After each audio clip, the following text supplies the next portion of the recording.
Alhamdulillahirabbil alamin. Allahumma shalli wa sallim barik ala sayyidina Muhammad wa ala alihi washabihi ajmain.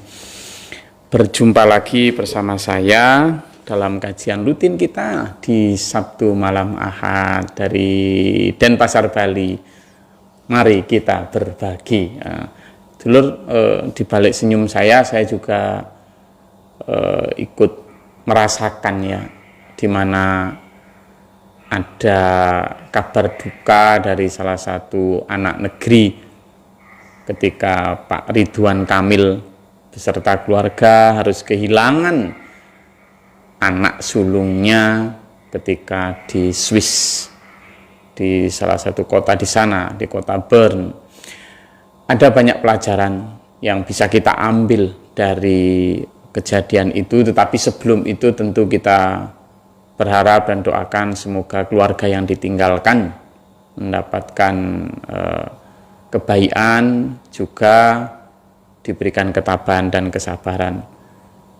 Ketabahan yang ditunjukkan juga memberi pelajaran kepada kita semua. Nah, tapi kemudian saya juga beroleh satu pelajaran penting itu. Jadi saya sempat berpikir, betapa berharganya kebersamaan itu ketika saya menyaksikan foto-foto dan video ketika Pak Ridwan Kamil sedang mencari anaknya yang ada di sungai, kemudian bahkan foto terakhir sambil memandang sungai yang begitu jernih, di mana di situ hilang anak lagi satu-satunya. Kemudian juga bisa melihat bagaimana Pak Ridwan Kamil ketika harus terpaksa pulang karena tugas-tugas negara, sehingga kelihatan sambil menyeret kopornya di bandara tertunduk. Saya tentu tidak bisa merasakan itu, meskipun saya sendiri pernah ditinggal oleh anak saya yang masih bayi, tapi tentu berbeda ketika anak saya yang meskipun waktu itu meninggal, lalu masih bisa saya timang dan saya sendiri yang menguburkannya. Sementara Pak Ridwan Kamil mengalami cobaan di mana tidak tahu di mana berada, sehingga kita patut untuk turut berduka cita. Nah, di balik itu, dulur, saya jadi punya bahan untuk berpikir dan saya bagikan renungan pikiran saya tentang hal itu. Begini, dulur.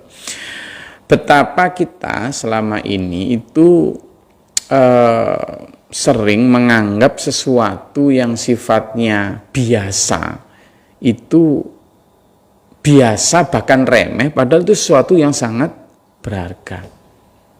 Tetapi sebelum itu, ayo kita berpikir gini, bagaimana agar kita ini nanti yang kedua menyelaraskan antara rencana kita dan rencananya Allah. Jadi dua itu saya dapat pelajaran. Pelajaran pertama begini, ketika kita misalnya sampean dan saya yang sedang bersama anak, istri, yang sedang berkumpul dan lain sebagainya, seolah-olah itu hal biasa, seolah-olah hal biasa.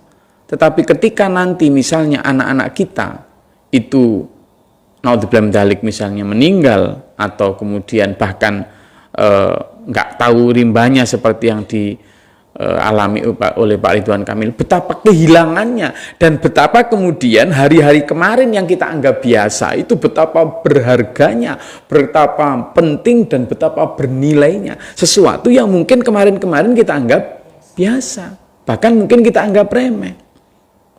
Saking kita nganggap remehnya perjumpaan, kebersamaan dan hadirnya orang-orang terdekat kita, itu kadang malah kita lebih menghargai pekerjaan kita, lebih menghargai harta kita, lebih menghargai ambisi-ambisi kita di luar hal-hal penting tadi. Nah, sehingga tidak salah, banyak kemudian keluarga yang bahkan jarang ketemu, padahal tinggal di satu rumah, bahkan di satu kota, tetapi hampir tidak pernah ketemu, saking sibuknya masing-masing. Nah, ini terkait dengan topik pekan lalu di mana tentang keluarga ya. Iya, jadi ini yang perlu, makanya kita perlu banyak mensyukuri apa yang ketika itu ada, seolah-olah remeh padahal itu sesuatu yang berharga. Nah, dulur, seandainya kita tentu tidak seandainya saat ini misalnya Pak Ridwan Kamil ditanya, pilih mana antara jabatan gubernur dengan ketemu sama anak yang hilang, tentu saya yakin akan memilih ketemu anak yang hilang. Ketemu yang anak yang hilang. Kita pun demikian. Saya rasa semua orang yang berpikir positif dan waras, sehat akan begitu. Tentu kita tidak bisa, bukan ini perbandingan, enggak ya, saya tidak sedang membandingkan itu, tapi ini pelajaran buat kita bahwa kita pun akan begitu. Saat ini misalnya kita punya pabrik, kita punya apa, kemudian kita juga punya anak-anak yang sebenarnya juga membutuhkan kita. Nanti ketika sekarang ini, ketika anak-anak kita masih ada di sekitar kita, kita masih sering kadang lebih memilih, seolah-olah lebih penting pabrik tadi, seolah-olah lebih penting pekerjaan kita tadi, sehingga anak-anak sering kali jarang mendapatkan perhatian. Nah, padahal ketika nanti misalnya, naudzubillah min dzalik, ya jangan sampai anaknya misalnya hilang. Ketika ditanya, kamu lebih pilih mana, pabrik atau, nah, ini kita pilih anak, gitu. Jadi ini terlihat betapa sayangnya Pak Ridwan Kamil dengan anaknya ya. Tentu itu satu pelajaran juga untuk kita bahwa selama ini memang sayang, dan kita harus pun demikian. Itu kalau tentang keluarga dulu. Nah, sekarang kita bicara tentang hal yang lain juga, tentang akhirat misalnya. Kita tentang akhirat pun demikian. Banyak hal-hal yang kita anggap saat ini remeh.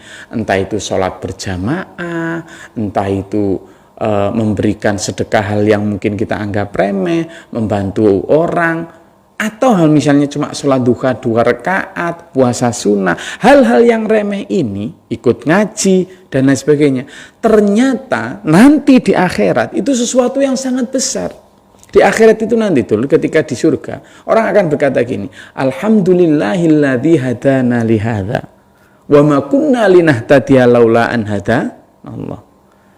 Ya Allah, sembah sujud syukur, puji sembah, segala puji hanya untuk Allah yang telah memberikan aku hidayah sehingga aku mendapatkan nikmat ini, lihadza.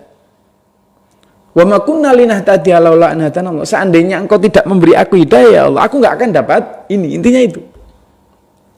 Lah betapa padahal hidayah yang kemudian menjadikan kita manggung di panggung surga tadi itu kadang berupa dimulai dari hal-hal kecil. Apa misalnya? Berbaik terhadap tetangga, apa misalnya sholat duha 2 rakaat sebelum kerja, apa misalnya puasa Senin Kemis, apa misalnya sholat tahajud, apa misalnya ikut ngaji kayak gini. Hal yang mungkin secara materi kan nggak dapat apa-apa, sehingga orang menganggap itu remeh. Apa sih? Dapat apa sih? Nggak penting kan gitu. Padahal itulah yang nanti lift up atau mengangkat kita nanti di akhirat. Itu dulur. Kenapa? Tidak saja kita menganggap hal-hal remeh, tapi kadang kita bahkan menganggap itu tidak senang. Padahal Allah berfirman, asa an takrahu syai'a wa huwa khairul lakum wa asa an tuhibbu syai'a wa huwa syarrul lakum. Asa bisa jadi an takrahu syai'a, kamu itu enggak nyuka sesuatu, tapi wa huwa khairul lakum, dia itu baik untukmu. Wa asa an tuhibbu syai'a, sebaliknya kamu bisa jadi menyukai sesuatu tapi itu syarrul lakum, jelek bagimu. Nah dulu, kalau sudah melihat ini, kita harus mulai hati-hati di dalam menentukan prioritas mana remeh, mana penting, mana baik, mana buruk. Kenapa? Karena kadang itu orang hanya bisa melihat hal yang lahir. Sehingga apa? Ayo kita mulai, menurut saya ya, dari hal ini. Pertama itu tadi, hargai, sayangi, pentingkan, rawatlah apa yang sekarang seolah-olah remeh, padahal substansi atau posisinya sangat penting. Baik tentang hal urusan dunia tadi, misalnya perbandingan antara anak kita dengan pabrik kita, anak kita dengan kerjaan kita, istri kita dengan sawah kita, suami kita dengan mainan tiktokan kita, dan lain sebagainya.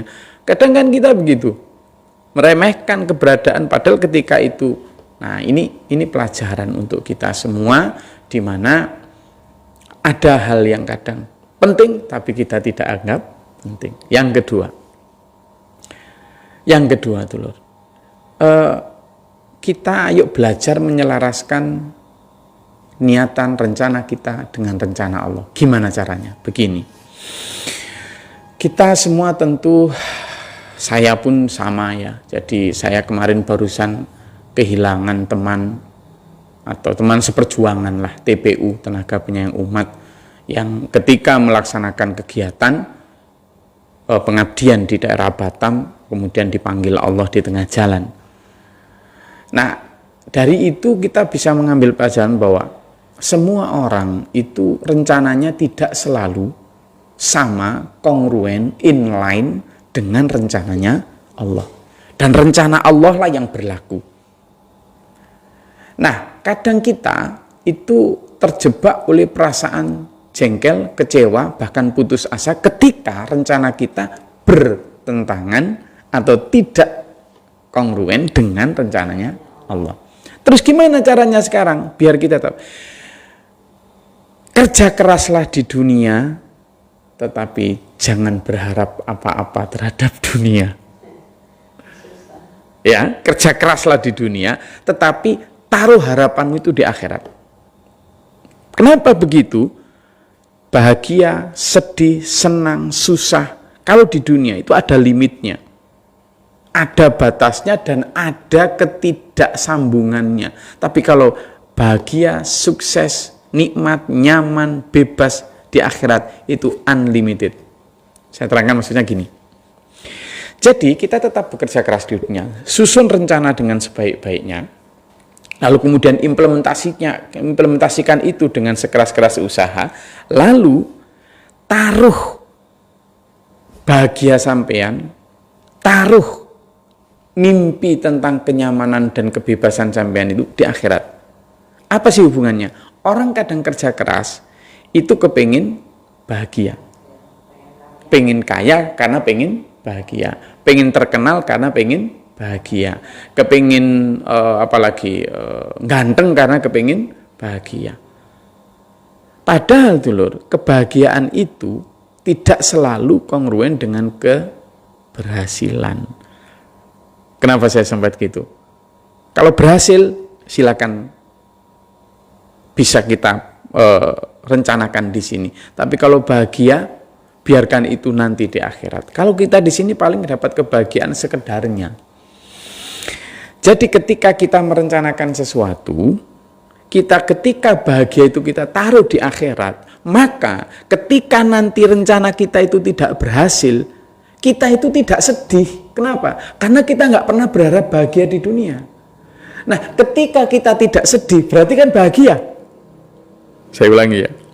Kita menyusun rencana nih, misalnya ini. Rencana nikah tahun depan. Kita susun rencana, kita juga sudah cari jodoh, alhamdulillah dapat, gini, ta'aruf dan sebagainya. Sudah kita susun rencana, kita harapnya. Ternyata ujuk-ujuk dia pergi. Atau ujuk-ujuk dia meninggal misalnya. Loh kan ketika tadi itu kita menyusun itu untuk bahagia, maka kita kemudian kecewa karena tidak berhasil. Tapi ketika kita menyusun itu untuk berhasil, ya toh, kemudian kita bahagia itu nanti kita taruh di akhirat, kita tidak akan sedih karena ya Allah, ternyata gitu belum engkau beri keberhasilan, ternyata belum engkau beri sukses. Ya sudah ya Allah, saya akan mencoba lagi. Tidak ada sedih. Dan tidak sedih inilah bahagia. Sehingga apa? Dengan menaruh target bahagia kita di akhirat, kita nggak akan pernah merasakan hal yang disebut dengan kecewa atau down, apalagi putus asa. Konsep yang tadi akan membuat kita kemudian tetap semangat, tetap bisa bekerja keras, tetap maju terus, dan bangkit lagi ketika kita gagal. Tapi begitu sampean taruh konsep itu, kepingin bahagia di sini, kita malah seringnya kecewa. Kenapa? Karena misalnya, ketika kita gagal, jelas kecewa pol. Bahkan ketika kita berhasil itu loh, bahagia kita cuma sebentar. Kemudian nanti kecewa lagi. Gimana maksudnya? Ketika kita target dari punya uang 1 juta, lalu kepingin punya uang 10 juta, begitu nyampe punya uang 10 juta, berhasil toh, samaan bahagianya sebentar tuh. Setelah itu apa? Udah nggak bahagia lagi. Karena apa? Lalu sampean punya target lagi pengen 100 juta. Akhirnya begitu pengen punya 100 juta, ini dalam konteks ini kan zaman begitu nyampe sini paling bahagianya sebentar saja ketika orang mengatakan wow kamu berhasil kan gitu. Lalu kita target lagi 1 miliar. Akhirnya apa? Kebahagiaan kita itu tidak pernah utuh. Karena apa? Terbagi dalam target dan selanjutnya. Sehingga apa? Kalau kita menaruh ultimate happiness, the ultimate happiness atau semua kebahagiaan utama kita itu nanti di akhirat, kita di sini menjalani hidup itu akan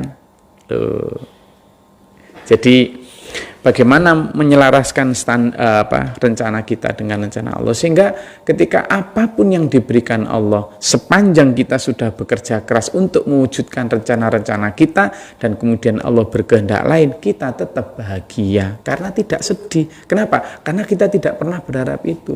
Orang sedih, orang tidak bahagia itu kan karena apa yang dicari tidak tercapai, yang diinginkan tidak didapatkan. Lah kalau kita nggak pernah menginginkan kebahagiaan itu dipenuhi kita di dunia, lalu apa yang kita inginkan tidak dapat, ya kita memang tidak pernah menginginkan itu. Malah justru kemudian kita tidak sedih. Nah, tidak sedih itulah bahagia. Mumetnya di situ, gitu loh. Jadi kenapa para nabi, para rasul itu selalu dikatakan Allah, la tahzan, jangan engkau sedih wahai Muhammad, jangan engkau sedih wahai para nabiku, para rasulku. Karena Allah mengajak kita untuk membuat standar kebahagiaan itu akhirat saja. Apapun yang terjadi di muka bumi ini, ayo kita hadapi dengan senyuman, dengan tawakal.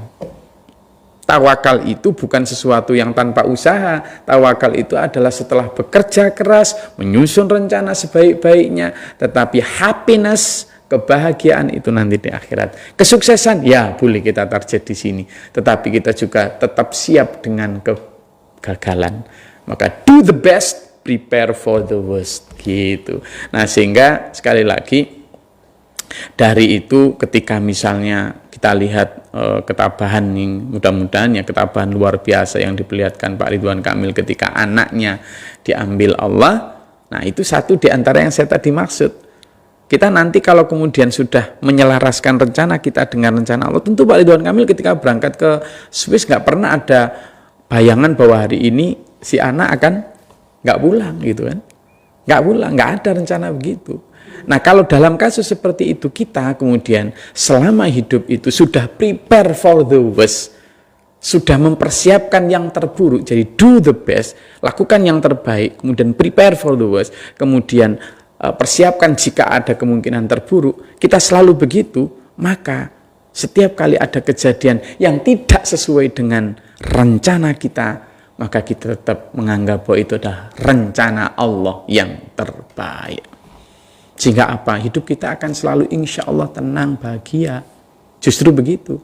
Jadi ketika saya ajak, ayo taruh the ultimate goal kebahagiaan kita di akhirat, itu tidak sedang mengajak sampean tidak bahagia di dunia.